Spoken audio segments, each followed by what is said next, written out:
위험을 선제적으로 대응하기 위해 올 하반기에 가계부채 위험도 평가 시스템을 마련하겠다고 밝혔습니다. 육선의 새누리당 강창희 의원이 19대 국회 전반기 2년간 입법부를 이끌 국회의장 후보로 지명됐습니다. 지난달 무역 수지가 24억 달러 흑자로 4개월째 흑자 행진을 이어갔습니다. 지난달 소비자 물가 상승률이 지난해 같은 기간에 비해 2.5% 올라 석 달째 2%대의 안정된 흐름을 보였습니다. 시청자 여러분 안녕하십니까? 생경제 현장의 최은정입니다. 코스피 지수가 외국인과 프로그램 매도 공세에 사흘째 약세를 보였습니다. 오늘 자세한 마감 시황은 김종성 기자 연결해 들어봅니다. 안녕하세요. 안녕하세요. 예, 먼저 오늘 마감 시황부터 자세히 전해주십시오. 네, 오늘 코스피 지수는 전날보다 8.96포인트, 0.49% 하락한 1834.51로 장을 마감했습니다. 유럽 재정위기 불안감에 1사분기 국내 총생산 성장률, 신규 실업수당 청구 건수 등 미국의 경제지표 부진이 겹치면서 투자 심리가 위축됐습니다. 특히 외국인이 이달 첫 거래일부터 2,342억 원어치를 팔아치운 데다 프로그램 매매에서 1,810억 원의 물량이 쏟아지는 등 수급도 악화되는 모습을 보였습니다. 개인과 기관은 각각 1,243억 원, 655억 원 순매수하며 지수 방어에 나섰지만 역부족이었습니다. 업종별로는 증권이 2.35% 떨어져 하락세가 두드러졌고 유통, 화학, 운수장비 등도 내림세를 나타냈습니다. 반면 의약품이 2.23% 오르며 강세를 보였고 통신도 1.93% 올랐습니다. 운수창고와 전기전자도 상승세를 보였습니다. 시가총액 상위 종목 중에는 삼성전자가 1.82% 상승하며 사흘 만에 오름세로 돌아섰고 삼성생명과 한국전력도 소폭 상승했습니다. 종목별로는 SKCNC가 대규모 자사주 취득 결정 소식에 5.6% 급등했고 SK텔레콤은 역사적 저점 인식이 확산되면서 2.9% 상승했습니다. 이날 거래량은 3억 2,898만 주, 거래대금은 3조 4,726억 원이었습니다. 예, 유럽 재정 위기로 증시가 부진을 거듭하면서 투자 심리가 꽁꽁 얼어붙고 있습니다. 증시 거래 대금이 크게 줄면서 지난달 일평균 거래량이 26개월 만에 최저치를 기록했다고요?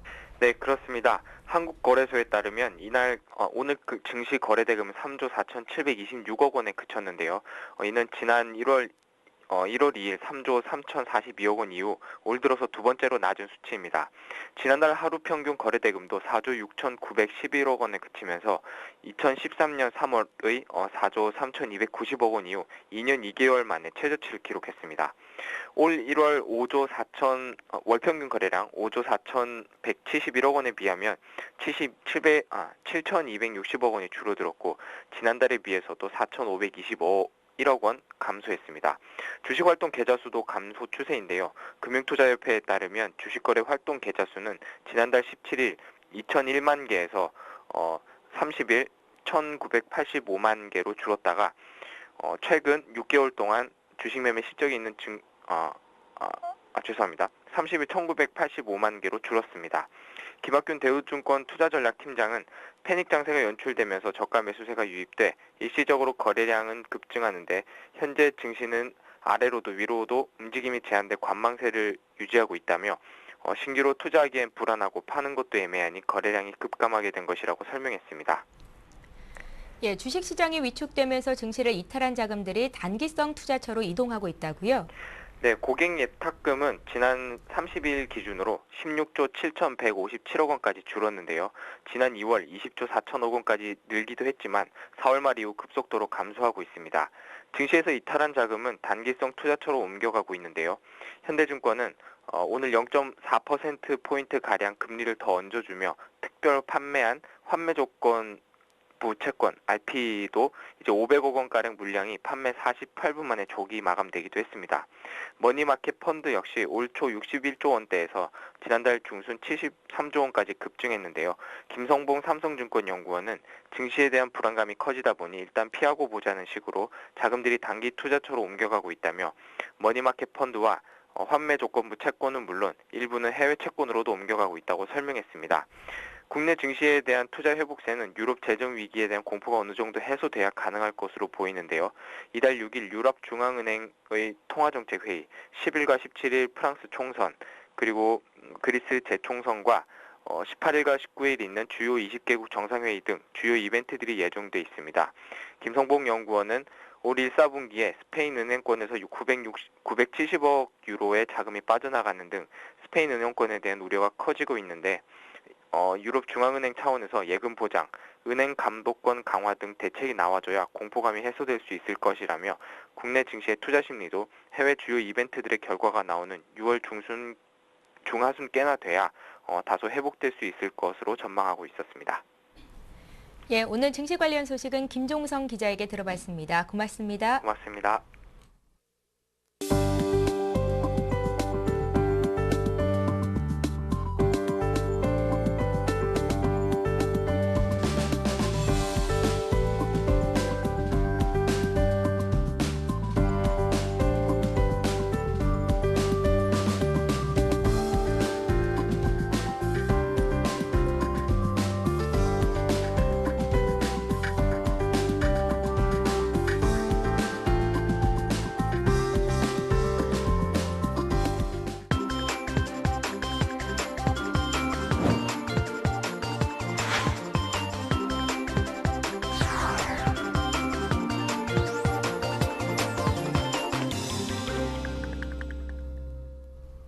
오늘의 주요 뉴스를 전해드립니다.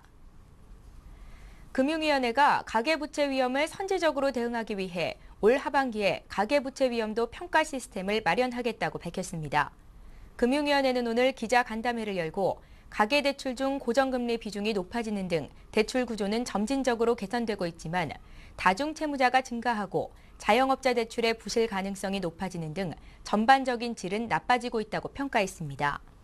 은행의 가계대출 중 고정금리 대출 비중은 2010년 12월 5.1%에서 지난 3월 10.6%를 기록하는 등 꾸준히 증가하는 추세지만 가계대출 전반의 질은 나빠지고 있어 가계부채 관리 인프라 개선이 시급하다는 지적입니다. 육선의 새누리당 강창희 의원이 19대 국회 전반기 2년간 입법부를 이끌 국회의장 후보로 지명됐습니다. 강 의원은 오늘 열린 새누리당 의원총회에서 총 136표 가운데 88표를 얻어 48표를 얻는 데 그친 5선의 정의화 의원을 제치고 후보로 결정됐습니다. 국회 본회의에서 무기명 투표로 결정되는 국회의장은 관례상 다수당에서 맡아온 만큼 강 의원은 오는 5일로 예정된 개원국회 본회의에서 차기 국회의장으로 확정될 전망입니다. 강 의원은 여러분의 뜻을 받들어 국민 기대에 부응하는 자랑스러운 19대 국회를 만드는 데 앞장서겠다고 강조했습니다. 지난달 무역 수지가 24억 달러 흑자로 4개월째 흑자 행진을 이어갔습니다. 지식경제부는 5월 수출은 지난해 같은 기간에 비해 0.4% 줄어든 472억 달러로 3개월째 감소세가 이어지고 있고 수입은 1.2% 줄어든 448억 달러로 집계됐다고 밝혔습니다. 무역 수지는 지난 1월에 20억 3천만 달러 적자를 보인 후 2월 21억 9천만 달러 흑자로 돌아섰고 3월 23억 3천만 달러, 4월 21억 5천만 달러 흑자를 기록했습니다. 지경부 관계자는 우리나라 수출은 세계 경기 둔화 영향을 많이 받을 수밖에 없는 구조라며 품목별로도 선박과 무선통신기기 등의 수출 감소세가 이어지고 있다고 말했습니다. 지난달 소비자 물가 상승률이 지난해 같은 기간에 비해 2.5% 올라 석 달째 2%대의 안정된 흐름을 보였습니다. 통계청이 발표한 5월 소비자 물가 동향에 따르면 지난달 소비자 물가 지수는 106.2로 4월보다 0.2% 오르는 데 그쳐 월간 기준으로 5년 만에 가장 낮은 폭의 상승을 기록했다고 밝혔습니다. 그러나 장바구니 물가를 보여주는 채소 등 신선식품 지수는 13.9%나 올라 주부들의 어깨를 무겁게 했습니다. 또 전세금 상승률도 여전히 5%를 넘어 서민들의 체감 물가는 여전히 불안한 것으로 나타났습니다. 서울 지역에서 부모와 동거하는 30, 40대 자녀가 10년 새 90% 이상 늘어난 것으로 조사됐습니다. 서울시는 통계청의 인구주택 총조사 등의 자료를 분석한 결과 가구주인 부모와 동거하는 30, 40대 자녀는 2000년 25만 3천 명에서 2010년 48만 4천 명으로 23만 명, 91.4%가 늘었다고 밝혔습니다. 이에 따라 부모와 동거하는 자녀의 비율도 7.6%에서 14.7%로 2배 가까이 증가했습니다. 가구주인 부녀가 부모가 자녀와 함께 사는 이유에 대해서는 자녀가 경제적 이유 등으로 독립생활이 불가능해져서라는 답변이 29%로 가장 많았고, 손자녀 양육 등 자녀의 가사를 돕기 위해서가 10%로 나타나는 등 부모가 자녀를 부양하기 위해 함께 산다는 응답이 39%에 달했습니다. 구글이 마이크로소프트와 노키아를 상대로 유럽 법원에 반독점 소송을 제기했습니다. 구글은 노키아와 MS가 지난해 1,200건의 특허와 특허 출원을 특허권 소송으로 유명한 캐나다의 모사이드사로 이양해 경쟁업체의 시장 진출을 제한한다며 소송을 제기했습니다. 이들 특허는 무선 기술용 업계 표준과 관련된 것으로 MS는 이들 특허를 경쟁업체의 시장 진출을 막는 데 사용하지 않겠다고 공언했었습니다.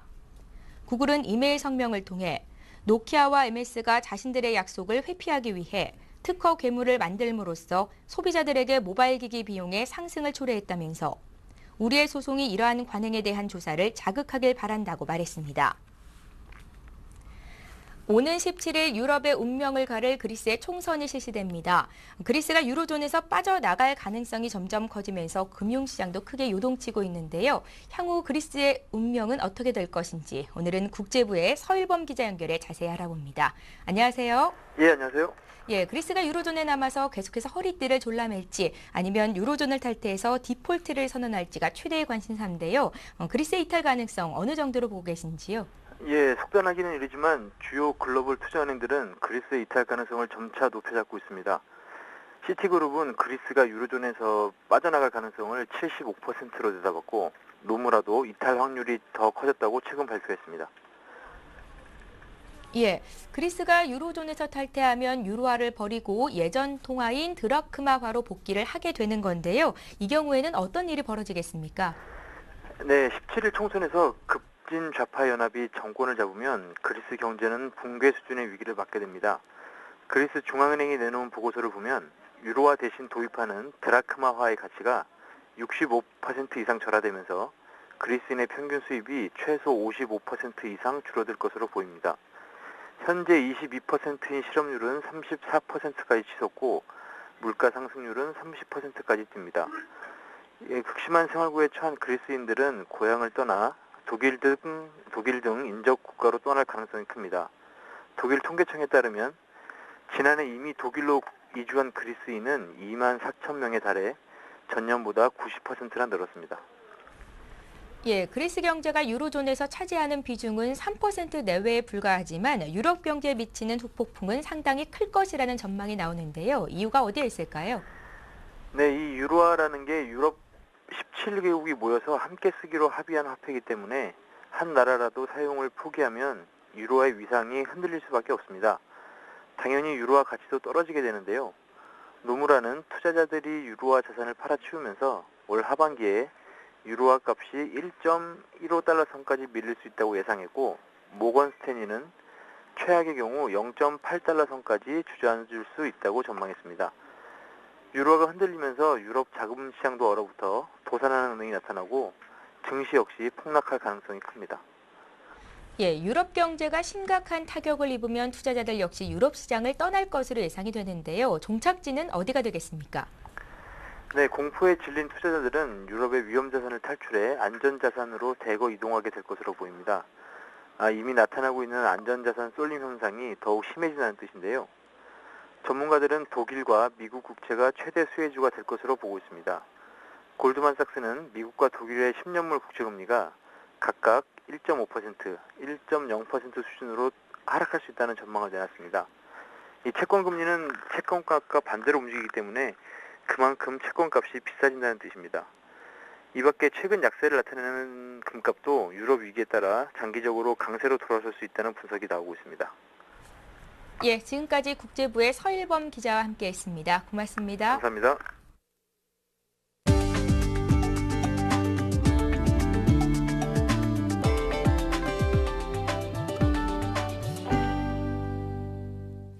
삼성전자 스마트폰인 갤럭시 S와 갤럭시 S2의 누적 판매량이 5천만 대를 넘어섰습니다.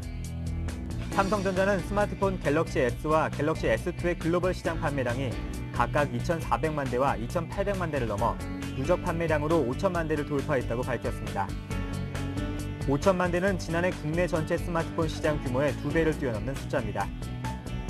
2010년 6월 출시한 갤럭시 S는 글로벌 스마트폰 시장에서 꾸준한 판매량을 보이며 출시 2년여 만에 2,400만 대를 돌파했고 갤럭시 S2는 출시 13개월 만에 2,800만 대가 넘는 기록적인 판매량을 보였습니다. LG전자는 어제 오후 여의도 KBS 홀에서 제8회 휘센 합창 페스티벌 결선 대회를 개최했다고 밝혔습니다. 하나됨 그 이상의 아름다운 하모니란 주제로 열린 이번 대회에는 지난 2달간 세계 지역 예선을 통과한 12개 팀이 결선에 참가해 합창곡을 선보였습니다. 올해로 8회째인 휘센 합창 페스티벌은 지금까지 800개 팀, 3만 5천 명이 참가해 국내 최대 합창대회 중 하나로 자리매김했습니다. KT 금호렌터카가 제주도에서 전기차를 빌려줍니다. KT 금호렌터카는 제주 지점에 전기차인 기아레이 EV를 도입하고 전기차 장기 렌탈 도입을 위한 시범 사업을 운영한다고 밝혔습니다. 시범 사업 기간 중에는 중문 관광단지 롯데호텔과 연계한 전기차 체험 서비스와 KT 금호렌터카 고객을 대상으로 한 무료 체험 서비스로 전기차를 운영할 예정입니다. 티켓몬스터가 오늘부터 유효기간이 지난 지역 상품 쿠폰에 대한 환불제를 시행합니다. 이에 따라 유효기간 내에 쿠폰을 사용하지 못했더라도 유효기간 7일 후에 자동으로 쿠폰 금액의 70%를 팀원 적립금으로 되돌려받게 됩니다. 환불제 적용 대상은 쿠폰 사용 유효기간이 있는 지역 상품으로 유효기간이 없거나 취소 규정이 별도로 적용되는 배송 상품, 여행 레저 문화 상품은 제외됩니다. 오늘 생 경제 현장은 여기까지입니다. 시청해주신 여러분 고맙습니다.